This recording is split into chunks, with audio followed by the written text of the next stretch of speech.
Let's start in Isaiah 40, verse 3. The reason being, I want you to see what this text is about. A voice is calling, clear the way for Yahweh in the wilderness. Make smooth in the desert a highway for our God. Sound familiar? It should sound familiar. This, of course, is quoted in the New Testament as a prophecy of not only the ministry of John the Baptist, but then who is our God who has come, clearing the way of Yahweh in the wilderness. Who comes from the wilderness? Well, Jesus does. Let every valley be lifted up and every mountain and hill be made low. Let the rough ground become a plain and the rugged terrain a broad valley.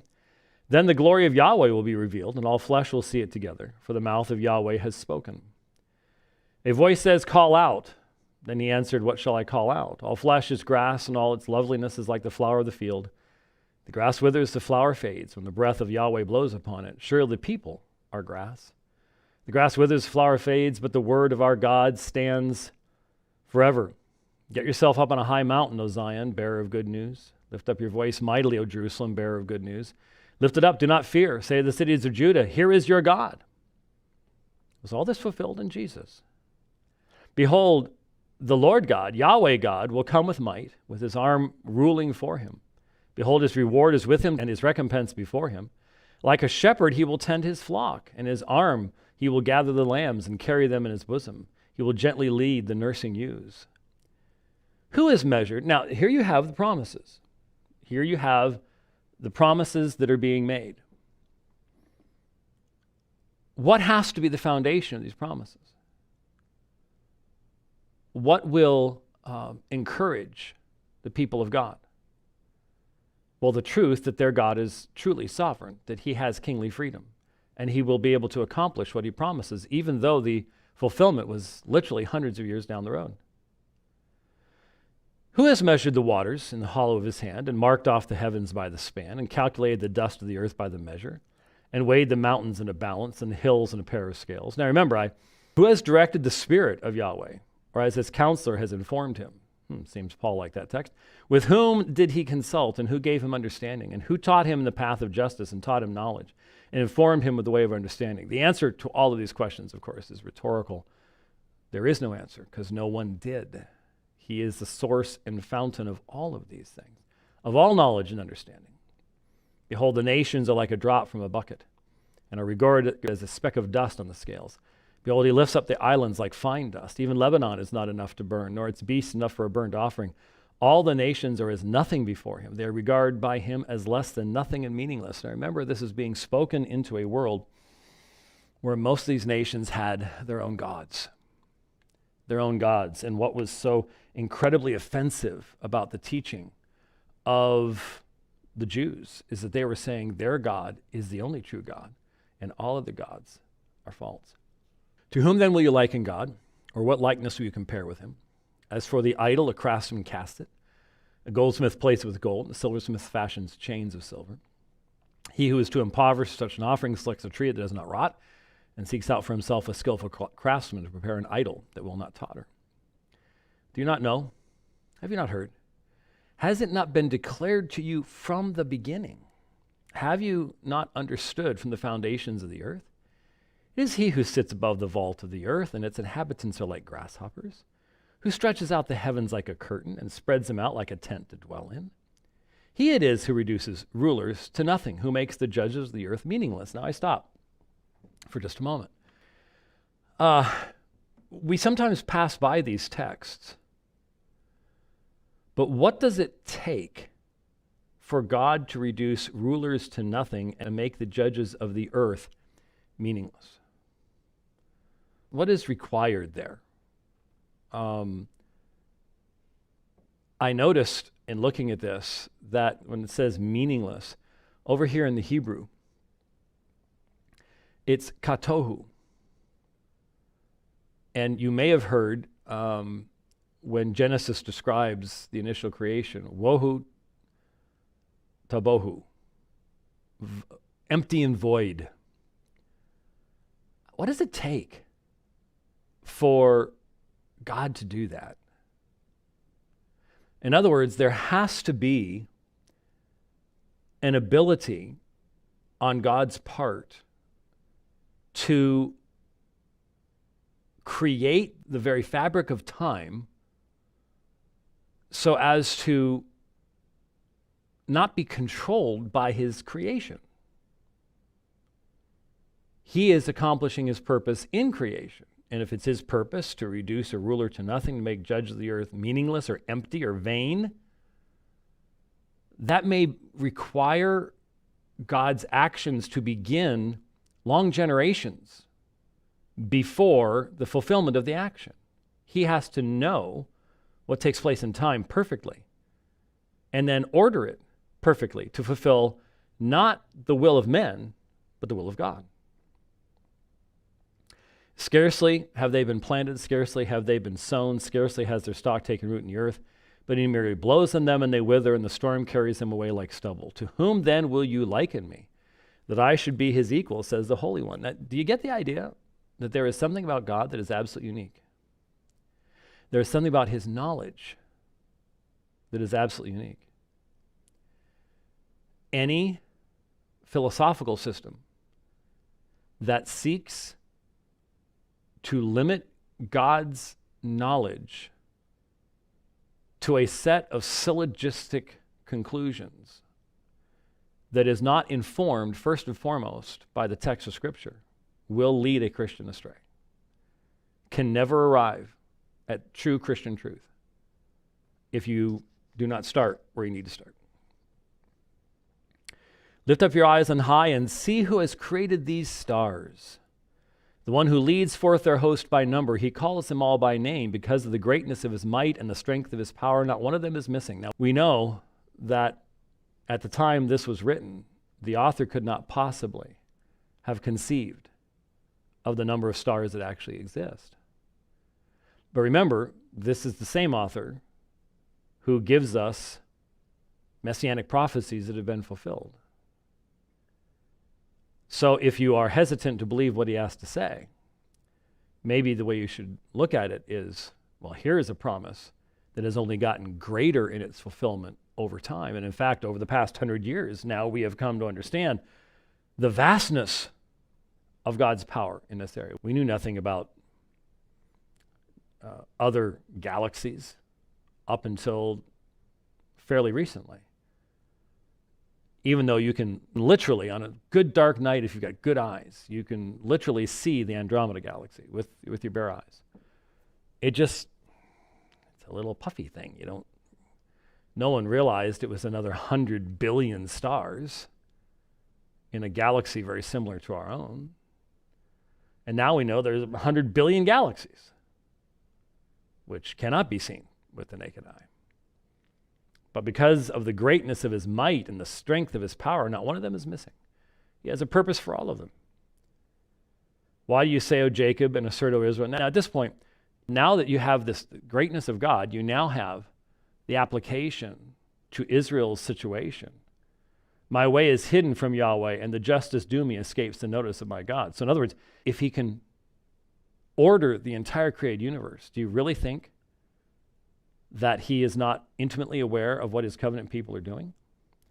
Do you not know, have you not heard, the everlasting God, Yahweh, the creator of the ends of the earth, does not become weary or tired. His understanding is unsearchable or inscrutable. He gives strength to the weary, and to him who lacks might, he increases power. Though youths grow weary and tired, and vigorous young men stumble badly, yet those who wait for Yahweh will gain new strength. They will mount up with wings like eagles. They will run and not get tired. They will walk and not grow weary. Somebody will someday, I'm sure, make that a very popular plaque in a Christian bookstore. Well, okay, they already have. Coastlands, listen to me in silence, and let the peoples gain new strength. Let them come forward, but then let them speak. Let us come together for judgment. Who has aroused one from the east, whom he calls in righteousness to his feet? He delivers up nations before him and subdues kings. He makes them like dust with his sword, as the wind-driven chaff with his bow. He pursues them, passing on in safety, by a way he had not been traversing with his feet. Who has performed and accomplished it, calling forth the generations from the beginning? I, Yahweh, am the first, and with the last I am he. So God is accomplishing something in the days of Israel. He is bringing forth Cyrus. He is changing the world political order for his purposes that would be very important in bringing the Messiah into this world.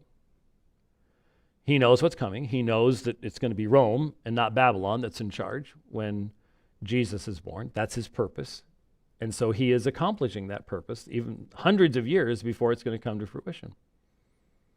So when it says, calling forth the generations from the beginning, the point is his actions transcend simple points in time. They last for entire generations because he knows what he's going to accomplish down the road. He knows how everything has to fit together. He is working things in time. I, Yahweh, am the first and with the last. I am he.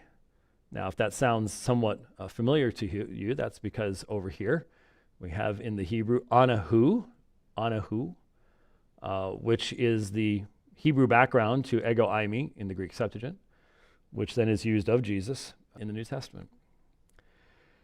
The coastlands have seen and are afraid. The ends of the earth tremble. They have drawn near and have come. Each one helps his neighbor and says to his brother, be strong. So the craftsman encourages the smelter, and he who smooths metal with a hammer encourages him who beats the anvil, saying of the soldering, it is good. And he fastens it with nails that it should not totter. But you, O Israel, my servant, Jacob, whom I have chosen, descendant of Abraham, my friend, you whom I have taken from the ends of the earth and called from its remote parts, and said to you, you are my servant. I have chosen you and not rejected you. Do not fear, for I am with you. Do not anxiously look about you, for I am your God. I will strengthen you. Surely I will help you. Surely I will uphold you with my righteous hand. Behold, all those who are angered at you will be shamed and dishonored. Those who contend with you will be as nothing and will perish. You will seek those who quarrel with you, but you will not find them. Those who war with you will be as nothing and non-existent. For I am Yahweh your God, who upholds your right hand and says to you, do not fear, I will help you. Now, I won't go into a discussion right now of the necessary discussion of who is being addressed here. And are we talking about faithful Israel? Are we talking about the remnant that will be saved in the future? These are all issues that come up frequently in Isaiah because there will be a switching back and forth. Do not fear, you worm Jacob, you men of Israel. I will help you, declares Yahweh, and your Redeemer is the Holy One of Israel. Behold, I have made you a new sharp threshing sledge with two edges. You will thresh the mountains and pulverize them. You will make the hills like chaff. You will winnow them, and the wind will carry them away.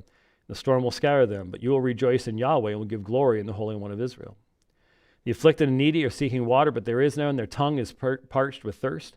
I, Yahweh, will answer them myself. As the God of Israel, I will not forsake them. I will open up rivers in the bare heights and springs amidst the valleys. I will make the wilderness a pool of water and the dry land fountains of water. Let me continue promises here. I realize time is passing me by. I want to get down to verse 21. So after the promises, the hand of Yahweh has done this. The Holy One of Israel has created it. Then you have, present your case, Yahweh says. Bring forth your strong arguments, the King of Jacob says. Let them bring forth and declare to us what is going to take place.